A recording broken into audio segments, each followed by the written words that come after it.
I'd like to introduce a young lady from our community. She is representing the Abandon Biden campaign. And here comes Farah Khan. Please allow me to welcome Sister Farah Khan.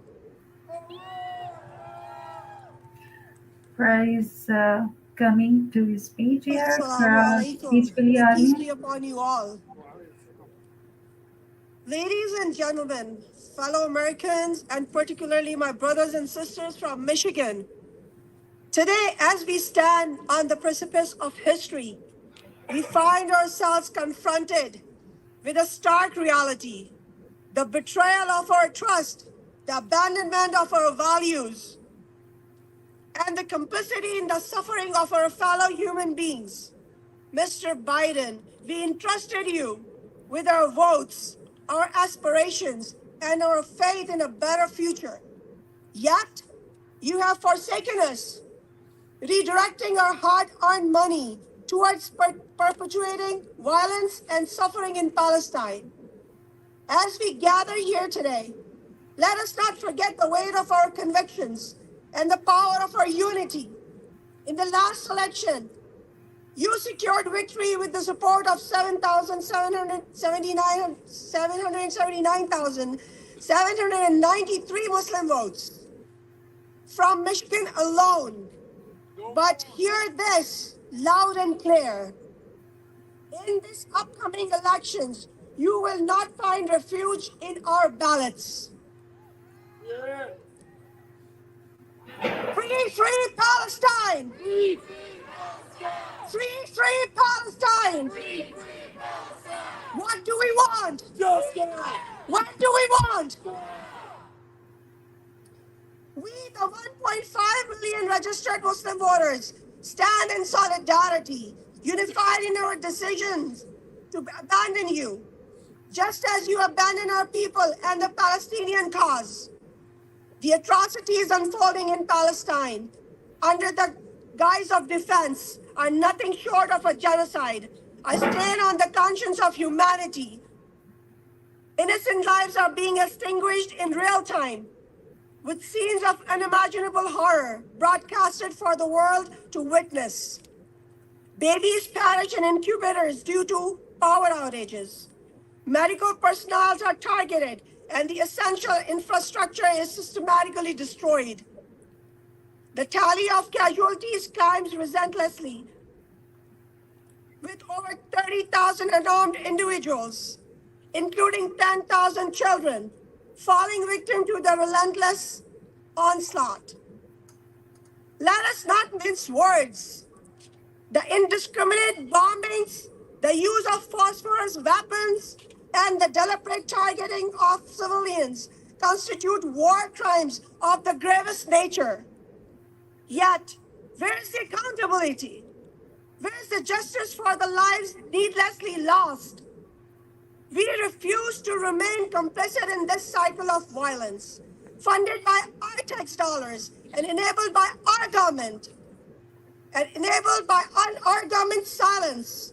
The magnitude of suffering inflicted upon the people of Palestine demands action, not empathy. It demands accountability, not excuses. Mr. Biden, your administration's unwavering support for Israel's atrocities is a betrayal of our shared humanity and a gross violation of our principles. Your endorsement of Israel's right to defend itself rings hollow in the face of the countless lives disseminated by their aggression.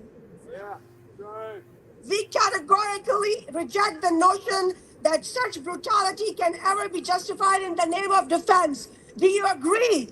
Yes. In the face of such moral bankruptcy, we refuse to be silent bystanders. We refuse to reward indifference with our votes. We refuse to perpetuate a system that prioritizes conflict over resolution, destruction over creation, and war over peace. As citizens of conscience, we have a moral imperative to speak truth to power, to hold our leaders accountable, and to demand justice for all. We will not rest until Palestine is free. From the river to the sea, Palestine will be free. Until every child can dream without fear, and until every family can live without the specter of violence looming over their heads. So, Mr. Biden, hear us now. Your days of taking our support for granted are over. We will not forget and we will not forgive. And we will do everything in our power to ensure that come election day, the voices of the oppressed will be heard loud and clear. Are we going to ward these primaries? Yeah. Are we going to go to the voting to the polling stations this February 28th? Yeah. 27th, I'm sorry. It's the 27th. Don't quote me on that. We need you there on the 27th. Injustice anywhere is a threat to injustice everywhere. And we will not allow injustice to prevail on our watch. The time for change is now. And we pledge to be the architects of that change.